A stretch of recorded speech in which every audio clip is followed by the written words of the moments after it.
تھا اور اللہ نے فرمایا یہ توارا من القوم من سوء کہ جو خوشخبری اس کو سنائی گئی ہے، یہ جو بچے کی پیدائش کو اس کی خبر دی گئی ہے، کیا اس کی خبر کی وجہ سے وہ اپنی قوم سے منہ کو چھپائے پھرے یا اس بچی کو زندہ درگور کرتی؟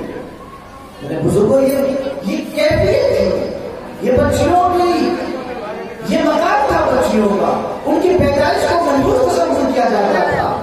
زمانے جاہلیت کا معاشرہ اور ہمارا آج کا معاشرہ کچھ الگ نہیں ہے میرے عزیز اور بزرگوں۔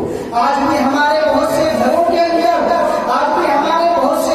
اندر جب بچیاں پیدا ہوتی ہیں تو ان کی پیدائش کو محدود تصور کیا جاتا ہے کہ پہلے سے بچیاں تھی، پھر سے کیا ہے بچی پیدا ہو گئی، اب اس کی کفالت کہاں سے ہوگی؟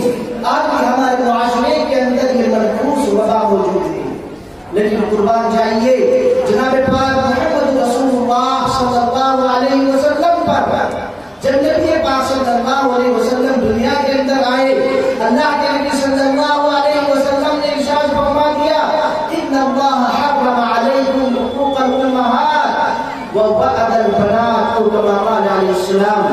اللہ کے نبی نے فرمایا اے لوگوں، اللہ تبارک و تعالیٰ نے تمہارے اوپر والدین کی نافرمانی کو اور بچیوں کے زندہ درگور کرنے کو حرام کر دیا ہے۔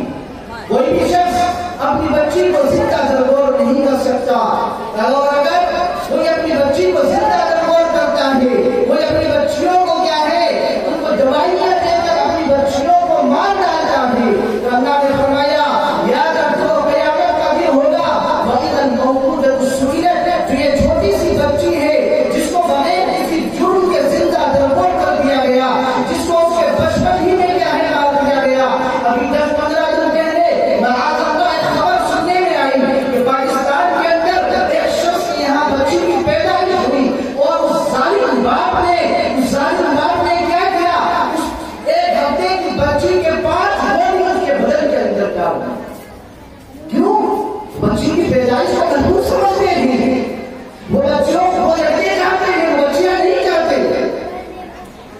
میرے عزیزو یہ ہمارا معاشرہ ہے، وہ غلط ہے۔ اللہ تبارک و تعالیٰ نے عورتوں کو بڑا مقام و مرتبہ عطا فرمایا، اللہ تبارک و تعالیٰ نے ان کے مقام کو اتنا بلند فرمایا کہ اللہ تبارک و تعالیٰ نے ان کی عظمت کو بیان فرمایا۔ اللہ کے نبی صلی اللہ علیہ وسلم نے اپنی عبادت کے بعد سب سے پہلے اللہ تعالیٰ نے حکم دیا کہ اپنے والدین کے ساتھ، اپنے ماں باپ کے ساتھ اس سلوک کا معاملہ کرو۔ یہ ماں کی عظمت ہے۔ ایک صحابی آتے ہیں، اللہ کے نبی سے پوچھتے ہیں اللہ کے نبی میرے معاشرے کے اندر، میرے قبیلے کے اندر، میرے دوست و احباب کے اندر، میرے متعلقین کے اندر بہت سے لوگ ہیں، لیکن ان میں سب سے زیادہ میرے حسن سلوک کا حقدار کون ہے؟ اللہ کے نبی صلی اللہ علیہ وسلم نے ارشاد فرمایا تمہاری والدہ۔ پھر پوچھا اللہ کے نبی نے پھر ارشاد فرمایا تمہاری والدہ۔ 3 مرتبہ اللہ کے نبی صلی اللہ علیہ وسلم نے یہی ارشاد فرمایا۔ یہ کیا ہے؟ یہ عورتوں کا مقام مرتبہ ہے۔ بیویوں کے حوالے سے اللہ کے نبی صلی اللہ علیہ وسلم ارشاد فرماتے ہیں خیرکم لأہلہ وأنا خیرکم لأہلی۔ اللہ کے نبی فرماتے ہیں مسلمانوں ذرا توجہ سے سنو، ذرا کان کھول کے سنو، تم میں سب سے بہتر شخص کون ہے؟ اللہ کے نبی کی زبان سنیے۔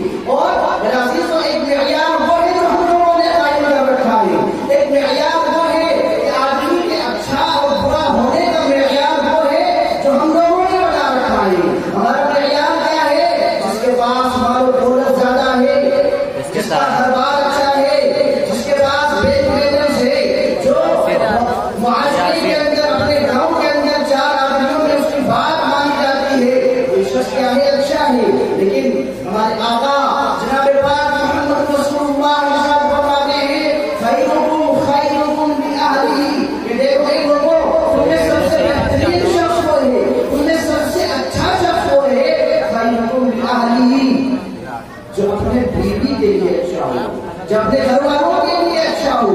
وَأَنَا خَيْرُكُمْ لِأَهْلِي، اور میں تم میں سب سے زیادہ اپنے گھر والوں کے لیے اچھا ہوں۔ یہ عورتوں کا مقام ہے۔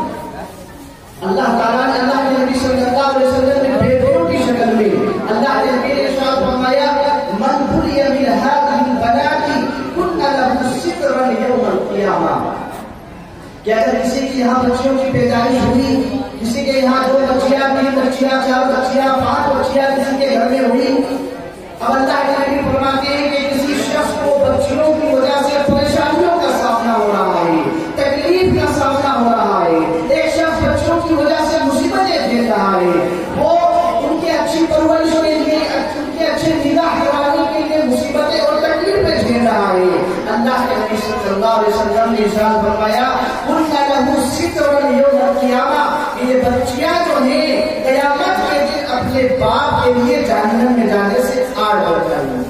اللہ اکبر، یہ فضیلت ہے، یہ مرتبہ ہے۔ تو میرے عزیز اور بزرگوں، ہماری ماں اور بہنوں کو اللہ تبارک